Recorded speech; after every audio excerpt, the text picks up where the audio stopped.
Hello, welcome to the American Backpacker. Today's video is going to be a follow-up to a video that I did last year on safety in the Ocala National Forest. Now, my intent on that video was not to frighten anybody in not going to Ocala, but it was more for an informational purpose so you know how you can stay safe when you visit the Ocala National Forest. That video also holds true for any other wilderness area that you may go to here in North America. So this video is kind of a clarification to do some follow-up on that video because I've been getting a lot of comments and a lot more views on that particular video. Now, Ocala is a beautiful wilderness area to visit. It has a totally different ecosystem that you're going to find up north. Ocala, over the years, has had a very bad reputation due to criminal activity that goes on in and around Ocala, more around Ocala than inside the wilderness area. But with that said, that goes on in any wilderness area here in North America. The history of Ocala in terms of the criminal activity goes back to 1966. Some of it violent, some of it not violent.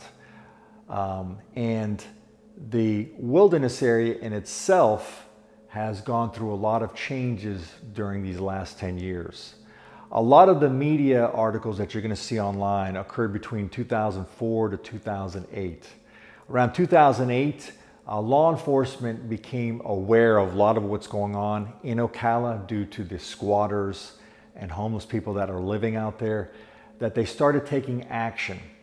And for these last 10 years, they've been doing a lot of law enforcement activities that has cleaned up a lot of the criminal activity that goes on in and around Ocala. Still goes on today, but law enforcement has been working. And for the most part, Ocala is a very safe area to go to as long as you keep a few things in mind. But again, that goes with any wilderness area that you go to. Most of the criminal activity occurs in the parks around Ocala, a lot of domestic situations, etc. So Ocala in itself is really no different from a lot of other wilderness areas you're going to find up north.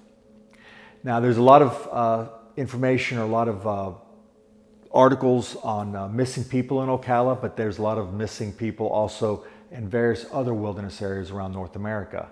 There's a book that a retired police officer wrote called Missing 411 that talks about this phenomenon, and I believe it's over 1,600 hikers, backpackers that have gone missing in national forests here in North America. Interesting book. I haven't read it, but it was mentioned by one of my subscribers that made a comment on it, and they asked me if I knew anything about it, and I said, yes, I've heard about it, but I haven't read the book yet. I think there's 3 books that they have out on it. And a lot of these missing individuals, there's talk about whether it's a supernatural activity, UFOs, Bigfoot, etc. So I think it'd be a good read for you to look into and stuff like that. But yes, there have been some individuals that have gone missing in Ocala, but then there's individuals that have gone missing in the White Mountains in New Hampshire. There's also another situation that occurs yearly in Ocala, and that's the Rainbow People. And these are a nomadic group that began back in the 70s. And these groups of individuals gather at certain wilderness areas around the country. This year, I believe it's going to be in February, which will be 2019, that they're going to gather in Ocala. Now, these groups, for the most part, are peaceful, but over the years, they have brought in a lot of individuals that have nefarious, bad intentions. And these individuals are criminals that come into the group and utilize the group to conduct more crime. So I have come across the Rainbow People once when I was in Ocala, and I pretty much saw them, they saw me, and I went on my own way. They didn't mess with me, I didn't mess with them. Maybe they looked at me and said, hey, we don't want to say or do anything to him, and I went on my way, and there was nothing more said about it. But a lot of times what they bring into these wilderness areas is destruction, trash, and criminal activity. So you got to be aware that they may be out there if you go to Ocala or any wilderness area. And the main thing to do is to avoid them unless you do want to socialize with them, and that's your prerogative at that point. But they do go to Ocala, and I think a lot of what goes on in Ocala with the criminal activity has to do with the weather, because year-round the weather is beautiful here in Florida. In the wintertime it gets cold, in the summertime you have a lot of rain. The weather is probably one of the main reasons that you see a lot of the criminal activity, I think, or more so maybe in Ocala than you will someplace else. Also, Ocala has a lot of access points. So there's no mountains or hills in Ocala, so you can be going down Highway 40, pull your vehicle off the side of the road and find a trail and go on it. So again, a lot of access points for individuals with the good weather that we have here, minus the thunderstorms, rain, and the hurricanes. So what I want to talk about is kind of what I talked about in the video that I did last year, and kind of maybe be a little more specific on certain things. So before you go in any wilderness area, you need to pre-plan. I'm a big advocate on pre-planning. Pre-planning is imperative to make your stay in a wilderness area safe. If something happens, you have a plan and you have some sort of communication channel that you can utilize to get assistance if you need it. So parking. When I park in a wilderness area, I like parking in a secure area if possible, an area that is going to be watched by someone, law enforcement or the park rangers. That might not be the case in every situation. In Ocala, I will park at the Juniper Springs Recreation Park there, and I do pay for overnight parking, and they do close the gates there at, I believe, at 8 o'clock at night, and there's someone there 24/7 watching the vehicle. And if I do get back early, then I have a code that I can get outside or leave the park at that time.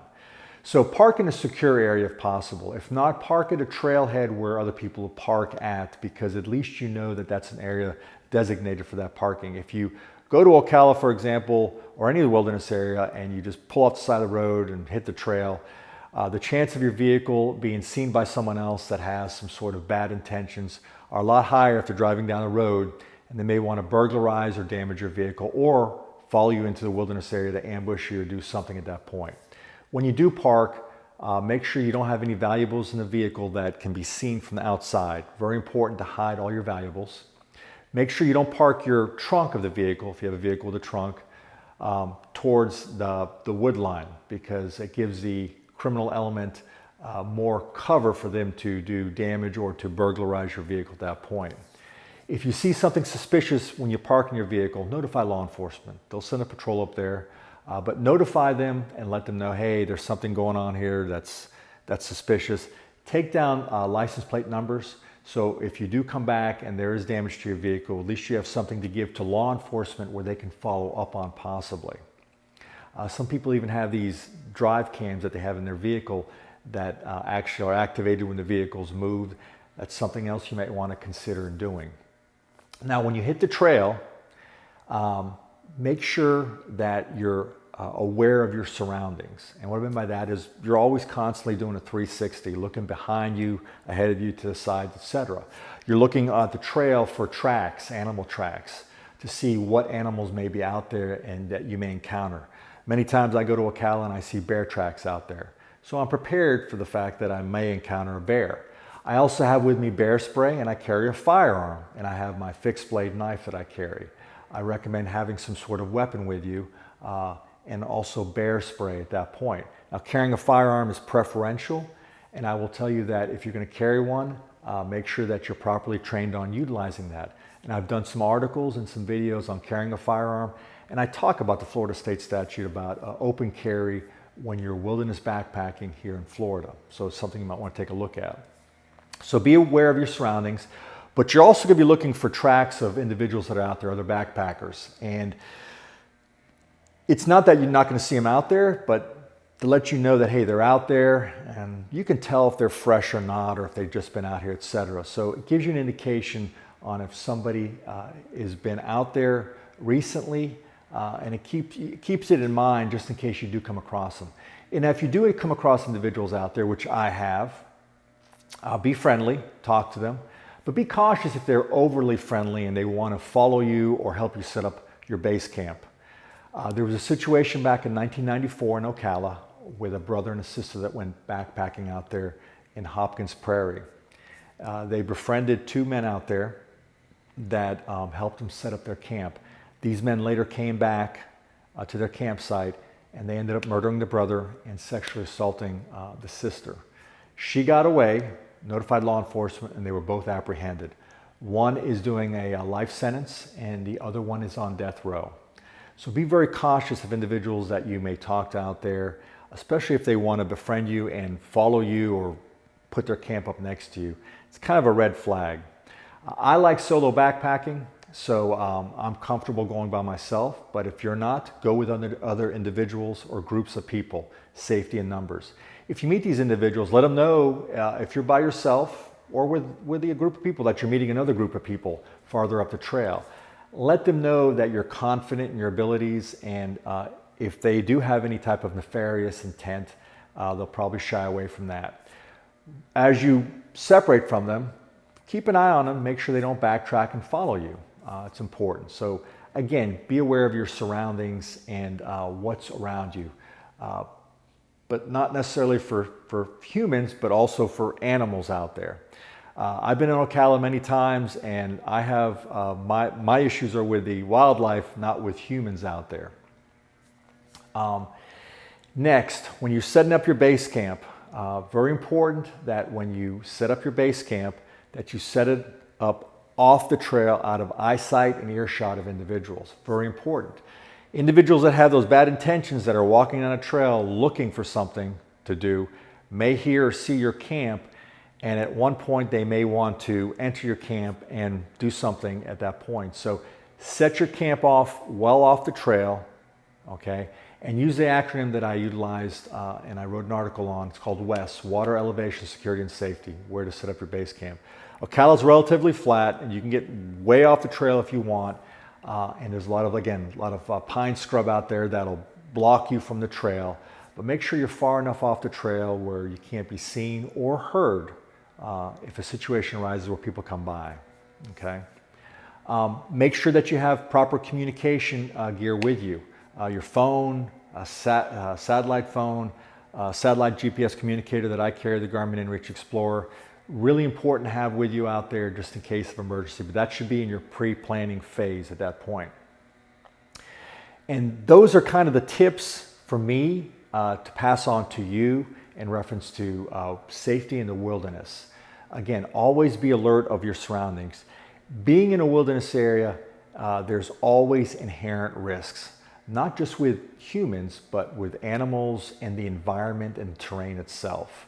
It's a very dangerous thing, but the pre-planning phase, which I'm a big advocate of, will assist you in helping you overcome a situation that may arise while you're in a wilderness area. Again, it's very important to pre-plan and to have a backup plan if something happens. This is why I put these videos out. It's not to scare an individual, but it's to educate you and make you, or give you the information to make an informed decision on what you do in a wilderness area. It's not necessarily about survival, it's about going out and being prepared. If you have to go in survival mode while you're out there, that's one thing, but going out there prepared is very important. It's not like a day hike where you go out there and you come back. If you're going to be backpacking, you're going to be backpacking at least overnight, and you're going to be going into some areas that may be very rugged and remote. Ocala is remote and it is rugged, especially when you get off the Florida Trail. So again, do your pre-planning, and I've done a lot of videos on Ocala and other things that'll prepare you for your wilderness venture if you decide to go to Ocala or any other wilderness area here in North America, because I've been to plenty of them. I hope you enjoyed the video. If you did, please click like, thumbs up. Again, I'm here to educate you, not to scare you, to give you the information, and being prepared is very important. Don't forget to check out my website, theamericanbackpacker.tv, and also my Facebook page, The American Backpacker. Hope you enjoyed the video, and my next video will be on a wilderness medical kits that hopefully I'll have out in a few weeks. This is Andy with The American Backpacker. Thank you for watching.